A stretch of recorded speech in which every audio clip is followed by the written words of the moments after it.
നമസ്കാരം, ഞാൻ പരമേശ്വരൻ നമ്പൂതിരി ആസ്ട്രോളജി ചാനലിലേക്ക് സ്വാഗതം. ഈ വരുന്ന മെയ് മാസത്തിലെ മൂലം, പൂരാടം, ഉത്രാടം കാല ധനുക്കൂറുകാരുടെ ചന്ദ്രാനുള്ള ഫലത്തെക്കുറിച്ചാണ് ഞാൻ ഈ വീഡിയോയിൽ നിങ്ങളോട് സംസാരിക്കുന്നത്.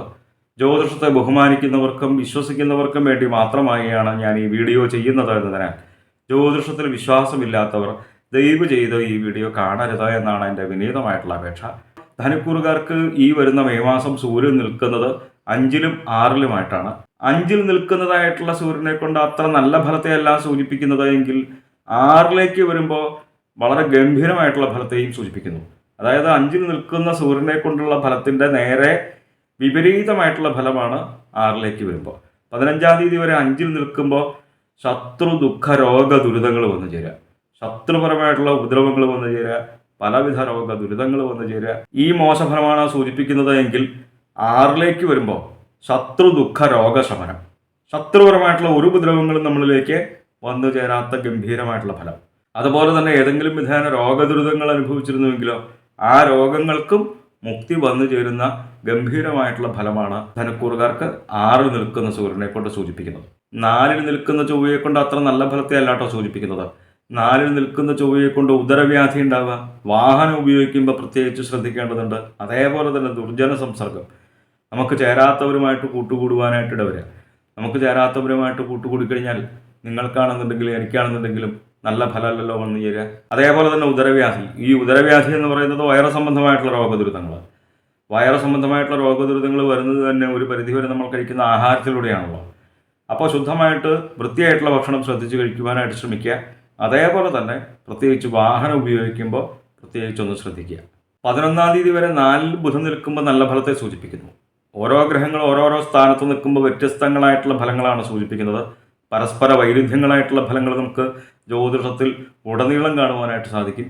എന്തായാലും 4ൽ നിൽക്കുന്ന ബുധനെ കൊണ്ട് നല്ല ഫലത്തെയാണ് സൂചിപ്പിക്കുന്നത്. 11-ാം തീയതി വരെ ബന്ധു, കുടുംബ അഭിവൃദ്ധി വന്നു ചേരുക, നമ്മളുടെ കുടുംബത്തിന് തന്നെ ഉയർച്ച ഉണ്ടാവുക, അതേപോലെ തന്നെ നല്ല രീതിയിൽ തന്നെ ധനം വന്നു ചേരുക.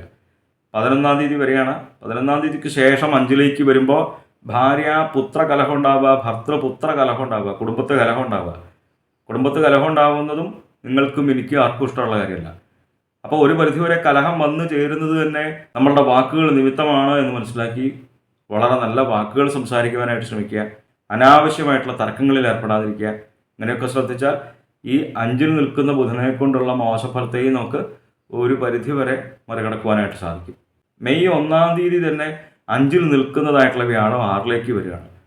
5ൽ നിൽക്കുന്നതായിട്ടുള്ള വ്യാഴത്തെക്കൊണ്ട്, അതായത് ഇതിനു മുന്നേ ഒരു വർഷ കാലയളവോളം വ്യാഴത്തെക്കൊണ്ട് ധനുക്കൂറുകാർക്ക് വളരെ ഗംഭീരമായിട്ടുള്ള ഫലത്തെയാണ് സൂചിപ്പിച്ചിരുന്നത് എങ്കിൽ ഈ വ്യാഴമാറ്റം അത്ര നല്ല ഫലത്തെയല്ല ധനുക്കൂറുകാർക്ക് സൂചിപ്പിക്കുന്നത്. സുഖസാധനങ്ങൾ ഉണ്ടായാലും ആ സുഖം അനുഭവിക്കാൻ യോഗമില്ലാത്തൊരവസ്ഥ. അതേപോലെ തന്നെ പ്രത്യേകിച്ച് ശ്രദ്ധിക്കേണ്ടതായിട്ടുള്ള കുറച്ച് കാര്യങ്ങളുണ്ട്. വ്യാഴം 6ലേക്ക് വരുമ്പോൾ പണമായിക്കോട്ടെ, വിലപ്പെട്ടതായിട്ടുള്ള പേപ്പറുകളായിക്കോട്ടെ, ഇതൊക്കെ പ്രത്യേകിച്ച് സൂക്ഷിച്ചു വെക്കേണ്ടതുണ്ട്. കള്ളന്മാരാൽ മോഷ്ടിക്കപ്പെട്ടു കൊണ്ടുപോകുവാനായിട്ടുള്ള ഫലത്തെ സൂചിപ്പിക്കുന്നുണ്ട്. അതേപോലെ തന്നെ ശത്രുപരമായിട്ടുള്ള ഉപദ്രവങ്ങൾ വന്നു ചേരുന്നൊരു മോശഫലത്തെ സൂചിപ്പിക്കാം. ആധി ഉണ്ടാവുക, വ്യാധി വന്നു ചേരുക, ഓരോ കാര്യങ്ങളെക്കുറിച്ച് അനാവശ്യമായിട്ടുള്ള ചിന്തകൾ കൂടുക. അപ്പോൾ 5ൽ നിൽക്കുന്നതായിട്ടുള്ള നല്ല ഫലമല്ലല്ലോ 6ലേക്ക് വരുമ്പോൾ മോശഫലത്തെയാണല്ലോ സൂചിപ്പിച്ചത്. അപ്പോൾ ഈ മോശഫലത്തെ ഇല്ലാതാക്കുവാൻ വേണ്ടിയിട്ട് പ്രത്യേകിച്ച് ഗുരുവായൂരപ്പനെ വളരെ നല്ല രീതിയിൽ തന്നെ മനസ്സിരുത്തി പ്രാർത്ഥിക്കുക. നമ്മൾ കുടുംബത്തിരുന്ന് നാമം ജപിക്കുമ്പോൾ പ്രത്യേകിച്ച് നാരായണ എന്നുള്ള നാമമൊക്കെ കുറച്ച് കൂടുതൽ ജപിക്കുക.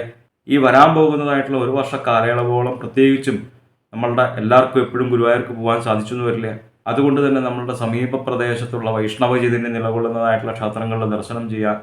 നമ്മളുടെ സാമ്പത്തിക സ്ഥിതിക്ക് അനുസരിച്ച് വഴിപാടുകൾ ചെയ്യുക. സാമ്പത്തിക സ്ഥിതി മോശമാണെന്നുണ്ടെങ്കിലും ഒട്ടും പരിഭ്രമിക്കേണ്ട കാര്യമൊന്നുമില്ല. വളരെ നല്ല രീതിയിൽ തന്നെ മനസ്സിരുത്തി പ്രാർത്ഥിക്കുക. തൊഴുത് പ്രാർത്ഥിച്ചാൽ തന്നെ ആ ഒരു ഈശ്വരാനുഗ്രഹം വന്നു ചേരും.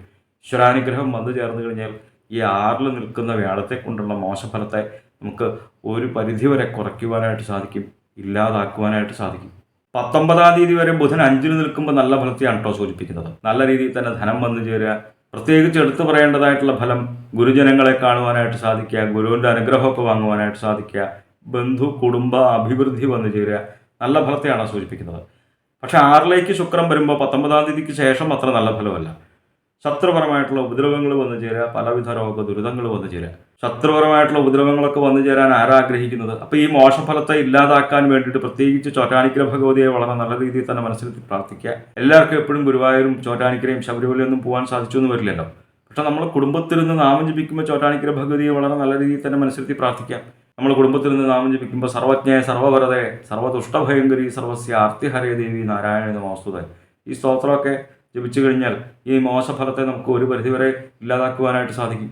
മറ്റു പല ഗ്രഹങ്ങളും ധനുക്കൂറുകാർക്ക് മോശസ്ഥാനത്താണ് എങ്കിൽ പോലും 3-ൽ നിൽക്കുന്ന ശനി വളരെ ഗംഭീരമായിട്ടുള്ള ഫലത്തെയാണ് സൂചിപ്പിക്കുന്നത്. കുറച്ചു കാലമായിട്ട് 3-ലാണ് ശനി. ജ്യോതിഷത്തെ വീക്ഷിക്കുന്നവർക്കറിയാം, നമ്മളുടെ ജാതകപ്രകാരം ശനി വളരെ നല്ല സ്ഥാനത്താണ്, ശനിക്ക് ഇഷ്ടമായിട്ടുള്ള സ്ഥാനത്താണ് നിൽക്കുന്നത് എങ്കിൽ ഈ നല്ല ഫലമാകുമ്പോൾ നമുക്ക് കൂടുതൽ അനുഭവവേദ്യമായിട്ട് വരിക.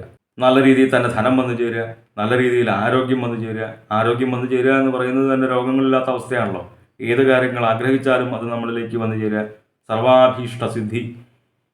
അപ്പോൾ എന്തായാലും ധനുക്കൂറുകാർക്ക് ഈ വ്യാഴമാറ്റം അത്ര നല്ല ഫലത്തെയല്ല സൂചിപ്പിക്കുന്നത് എന്ന് പ്രത്യേകിച്ച് മനസ്സിലാക്കുക.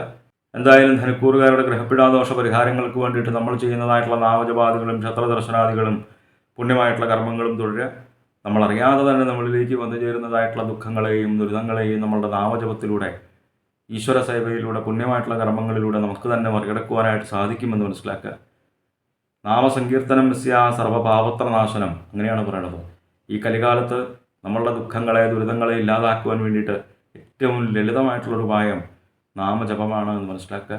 ജ്യോതിഷ സംബന്ധമായ സംശയ നിവാരണങ്ങൾക്കായി നിങ്ങൾക്ക് എന്നെ 628 220 18 72 എന്ന നമ്പറിൽ വിളിക്കാവുന്നതാണ്.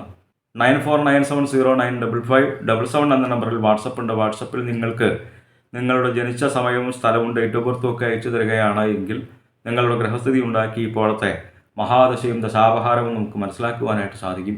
നേരിട്ട് കാണുവാനാണ് എങ്കിൽ ചോറ്റാനിക്കര ഭഗവതിയുടെ പടിഞ്ഞാറേ നടയിൽ ബൈപ്പാസിന് സമീപമുള്ള ജ്യോതിഷാലയത്തിൽ വരാവുന്നതാണ്.